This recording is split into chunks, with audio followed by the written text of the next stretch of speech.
So Supergiant Games has, for a while now, I think for all their games, has had a pretty unique take on difficulty settings.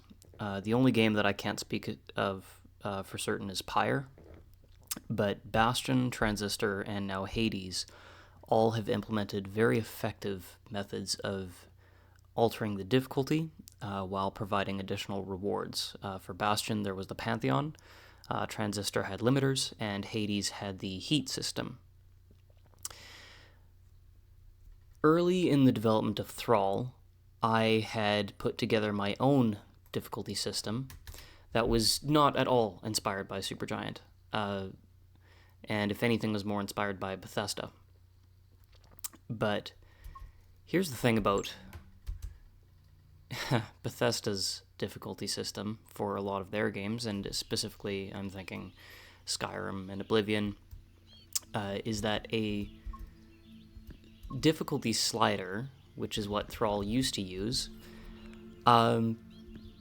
is not a really effective way of actually modifying difficulty. So early in the development of Thrall, I had a couple people playtest the game, and players that were very familiar with RPGs and ATB systems didn't really have any difficulty playing the game at all. It was, if anything, too easy for them. But a couple players that tried the game that weren't as familiar with those types of systems still really enjoyed the game, but they found the combat very difficult. So early in the development of Thrall, I implemented a difficulty slider. So this ATB speed slider here, basically I duplicated this and then created a separate slider for difficulty, and then just had it modify a different variable in the game, which would then alter enemy stats. That was fine in the sense that it worked. Enemies would get higher stats at higher difficulties and have their stats reduced at lower difficulties, and certain things such as enemy drop rates, loot rarity, and experience gained would be adjusted by the difficulty slider as well, so you'd get certain rewards. It was functional. The problem with it is that nobody used it. So recently I've had the privilege of being able to have my brother playtest this game, and the feedback he provided was actually very good. Not necessarily in the things that he said, although that was the case too, but just in watching how he played the game, I actually learned a lot. Basically what I noticed was that he was struggling quite a bit with the combat, and he's not really all that familiar with turn-based RPGs or ATB systems, and he said as much. But what I did notice was that when he was struggling with the combat, I suggested to him that he just turn down the difficulty, and his response was basically, well, no, I want to see if I can beat it at this level of challenge. You know, I like that the game is challenging, and I want to see if I can overcome it. Even though the difficulty slider was implemented for players like him, who maybe aren't as familiar with the mechanics and could use just a little bit of a handicap. He just didn't use the difficulty slider at all. I think he maybe turned up the difficulty at one point when he found some really good gear and was struggling a lot less. But even myself, as I was playing through the game, the only time I've ever turned down the difficulty slider is for testing, where I just want to rip through a dungeon so that I can view a cutscene that I just put together. Or I would turn it up if I was finding the game too easy. But really, that's it. I've received no other feedback from any other players saying like, oh yeah, the difficulty slider is a great touch. If anything, a lot of people have said, it's nice that it's there, but it doesn't really seem to do much. So yeah, it was functional, but not effective for the purpose that I was trying to accomplish with it.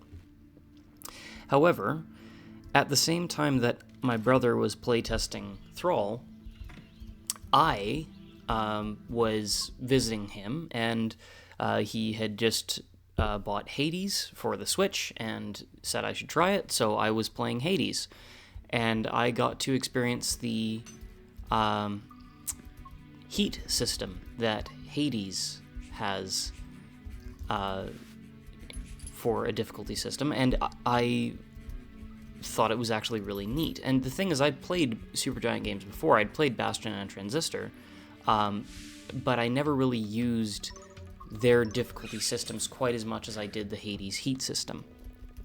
And what I liked about it was that not only would it change the game in specific and unique ways that were more creative than just a basic stat buff, but they also provided substantial rewards in the sense that you could complete bounties and get more. You could get more materials that you could then trade to permanently upgrade your character, and I thought that was really cool. And I took inspiration from that, and over the last couple of days now, I've actually put together my own difficulty system for Thrall that is largely inspired by the Hades heat system. And the purpose of this video is actually to share with you what that system is and how it works. So I will actually just reset the game here, and I'll show you exactly what it is I've put together. So instead of a simple difficulty slider that works but nobody uses, I've put together a separate menu that you'll be able to access at some point in the game after recruiting a certain keep member. This is not available in the demo yet, but I've put together a system that I've called the pain system, and when you get access to this, what it will do is it will grant you access to this menu. And this menu provides 10 different settings that you can change, and each one has 4 different settings, and the default being basically just normal difficulty. And I'll just kind of run through them briefly. So with Goliath, you can actually increase maximum enemy HP up to 150%, so 50% per rank. You can increase enemy damage, so how much damage they deal both physically and with spells, by 20% per rank. You can increase their dexterity and their defense by 30% per rank. And then we start to get into some of the ones that are a bit more creative, and some of the ones that are inspired a bit more by Hades, which is invincible. So enemies will take no damage for X number of hits. Now this one was a little bit interesting to implement, and I'll show you a brief example of this just with the training dummies. So I just turned up invincible to 2. So basically all it does now is when you get into a combat, so training dummies don't have health bars. You can't see their health bar. If an enemy does have a health bar, it would be displayed, but it would be white instead of red to show that they have that shielding. But if I attack this enemy here, it's going to take no damage for the first 2 hits, and then after that, it'll start taking damage. And that'll apply to every enemy in the encounter. Now, there are some exceptions to that. Enemies will take Thorns damage if they attack a character that has Thorns armors equipped, and I do believe they will still take damage from status ailments if you manage to apply one, but it does provide that little bit of extra challenge. Aside from Invincible, I've also got High IQ, where enemies will actually learn new abilities, so I found a way to make it so that enemy abilities that they can use are locked behind how high a certain variable is. And then I just gave every enemy new abilities they can use. Blood price makes it so that if you proceed to the next floor of a dungeon, you actually have to spend a certain percentage of your HP from each of your party members, up to 30%. And, sorry, my throat's a little bit crackling right now. Yeah, if you don't actually have the HP that you need to proceed, you just won't be able to. You need to find some way to heal in order to proceed to the next floor. Horde actually sets the minimum number of enemies per encounter, obviously default being 1, but you can make it so that there's 4 enemies in every single encounter. Suffocate actually sets a time limit of 3 minutes, 2 minutes, or 1 minute per floor of the dungeon, and it's set at the start of the dungeon, so if you've got a 5-floor dungeon, you get 3 minutes times 5 at the start of the dungeon, so you get 15 minutes to complete that entire dungeon. But you could set it so that you only have 5 minutes.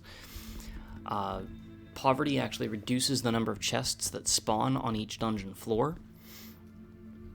So normally every dungeon floor has a chance to generate up to 3 chests, and you can reduce that to nothing, basically. And then Famine actually reduces the amount of HP that healing items restore, up to 60% of that item's restoration effect. So for example, an item that restores 50% HP normally minus 60% means that that item would only restore 20% HP. So it's 60% of that 50%, if that makes sense. And then I just add a little option at the bottom here where if you have multiple panes set, you can actually clear them all at once and just reset everything. So that was a new difficulty system that I put together that allows you to modify the difficulty in more unique and interesting ways rather than just a straight stat buff. All those stat buffs are available as well. I just from testing this out, it is actually a lot more interesting, and I've actually been able to use this myself in a couple of dungeons that I found that it actually does give a nice challenge that actually changes the way you maybe want to play your game and spec your characters. I haven't gotten a lot of feedback on the system yet. I'm looking forward to that. But I can already tell just from doing this that it is radically different from just the standard difficulty slider. However, it's not just the difficulty that's changed, it's also the rewards. So as you can see at the bottom of the screen there are 4 separate rewards, and they will increase as you change the pain settings. So if I put this one here up to 1 rank, you'll see that gold, the icon on the bottom left there, is increased by 10%, which means any gold drops that you get. So sell values aren't increased, but if you find a gold drop in a dungeon, either in a chest or an item bag, the value of that will be increased by 10% per rank. The little chest being at 1% means that enemy drop rates are actually increased by 1%. So normally an enemy has about a 2.5% chance of dropping any given item. With this, it would now be at 3.5%. So it is cumulative. So when ranks are set high enough, that could actually go up to 30%, and then every enemy has a 30% chance of dropping an item. The next one over is actually rarity. So at 8% there, it's 2% per rank. With 8% increased rarity, that means that if an enemy has a 90% chance of dropping an uncommon item, or green rarity, that plus 8% would actually mean that it's only an 82% chance of dropping uncommon, and then the additional 18% is rare or better. So most enemies have a threshold, basically, of what kind of rarity of item they drop. It can be anything from common to legendary, with basically a 90% chance of that being dropped and 10% of it being a higher rarity. This just increases the chance of it being a higher rarity. But what is that thing in the far right there? That is actually where this system really shines and what I'm really happy with it. So as you see, changing the panes doesn't really increase it until you get to 5. Once you have 5 panes active, then the little gemstone in the bottom right there goes up to 5%, and then it increases by 1% for every rank above that. And what that is a unique pane-exclusive item called shards. So what that is the potency of shards. Now, shards are a epic rarity, so purple rarity, consumable item that will only ever generate at 5 panes or above, and they can increase all the way up to 30%. And what they are, I will show you what they are.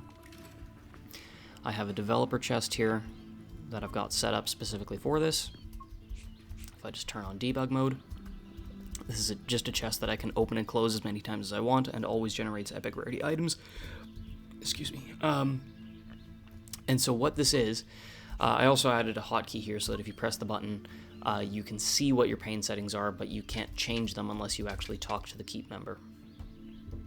So as you can see in the bottom right there, that shard is set to 10%. What that does, if I open this chest, here's a couple of them. I've got a red shard and a green shard. Let's see if I can find the other two as well. There's a purple one. And you know what? I'm going to increase the pane setting just temporarily, and then I'll show you why when I find the blue one. We'll just go add another 5 panes here, so it's at 15%. And we'll head down to the chest again. Let's see if we can find a blue shard. Oh, there's one. Okay, so what these shards do, you can attach them to any equipped weapon to increase their stats. So red shards increase damage, green shards increase dexterity, blue shards increase accuracy, and purple shards increase crit chance.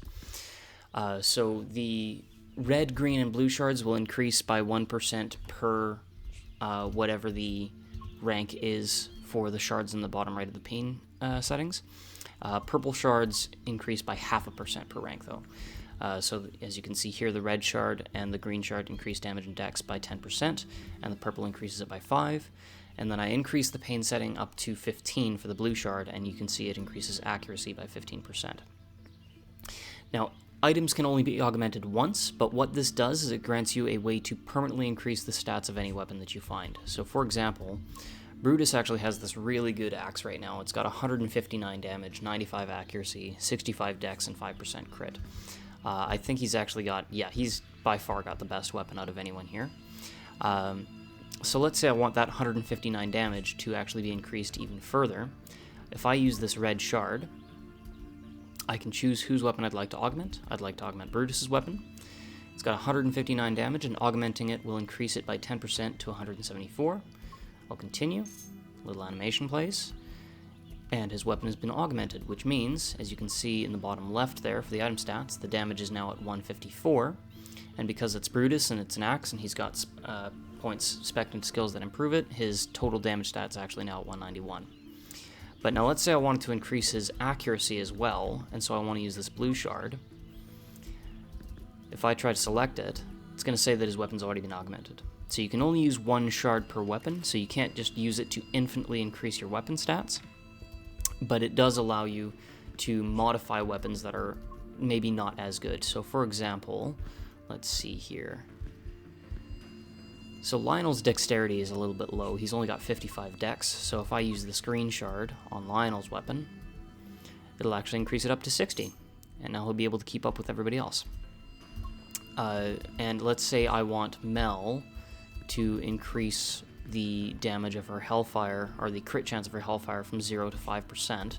If I use this purple shard, I can increase the crit chance of that sword. And now suddenly that Hellfire has a 5% crit chance. So with these you can actually modify weapons that you find. And the interesting thing about it is that you can get some pretty significant buffs. If you have every single pain setting unlocked, you can get shards that increase damage, dexterity, and accuracy all the way up by 30%, and crit chance by 15%, which is pretty amazing. But in addition to that, the way the system works is that if you don't have a weapon equipped, the game actually will recognize that, and it will tell you that you can't augment a character who doesn't have a weapon equipped. But at the same time, if I was to, say, get a different weapon and just give that to Mel, I could then augment that weapon instead, as you can see. And so with this system, not only does the player have much better control over the difficulty and allow them to increase their challenge how they decide to, and not just with the base stat increase. Let's say you think that enemies have enough health so that you don't want to give them any more health, but they're not quite dealing enough damage. Well, you can change the pain setting so that you just increase their enemy damage, not necessarily their health or their other stats. And if you think that their stats are fine, but the encounters just aren't interesting enough, you can give them other abilities and some invulnerability for a little bit. If you're finding the dungeons are a little bit boring, you can put on Blood Price or Suffocate or Poverty. And if you're finding that, I want to face more enemies at once, you can just turn up Horde. So you have more flexibility and control over how you want to alter the difficulty, but in addition to that, the rewards are reflected by those difficulty settings, and the higher those settings, the more potent those rewards are going to be. If I was just going to do gold, drop chance, and rarity, well, you can get all that stuff from chests. That's not something that's exclusively locked behind difficulty settings, but those shards are. They won't spawn unless you have difficulty settings increased, and even if you do, the potency of them will be determined by how high you set the difficulty. So let's say I had a max level sword that rolled with the highest possible damage stat. Well, if I wanted to, I could improve that and increase that above and beyond with these shards. But in order to make that happen, I would actually have to play the game at the higher difficulty. So yeah, that's the pain system that has now been implemented into Thrall. It's not yet available in the demo. It will be available in the next update. I don't know when that's going to be. Probably not anytime soon. I'm still working on some other things before I want to release any updates. But, yeah, needless to say, it's far more effective than a difficulty slider. Yeah, very much inspired by Supergiant, very much inspired by Hades. I think that the way that those games handle difficulty is very effective and very inspiring. And you know what? I'd like to see more games that implement more dynamic difficulty settings as opposed to just a, easy, normal, hard mode, or just a slider. I think that there's a lot of games that do difficulty settings very, very well. But I think that there's more that can be done with it, and it's worth putting the effort in to develop those systems. And I think actually there's even a couple of other channels that have talked about this. GMTK talks about designing difficulty, but that was more that was more focused on I guess not making expectations of what your players are capable of. And then Design Doc is another channel that I follow that talks about difficulty, and they talk about difficulty settings in a variety of different ways. That's actually, if you're going to look at the theory behind difficulty settings, that's a video I would recommend you check out, is the What Makes a Good Difficulty System by Design Doc, because, yeah, he talks about some really good points there. But anyway, that's pretty much it for this video. I didn't want to do anything super crazy. I just wanted to highlight the changes that I've made and the system that I put together, and we'll see how it works. I'm looking forward to getting some feedback. I've got some playtesters lined up who want to actually give this a try, so we'll see how that goes. But anyway, that's it for this video. Hope you're having a great day, and I will see you next time.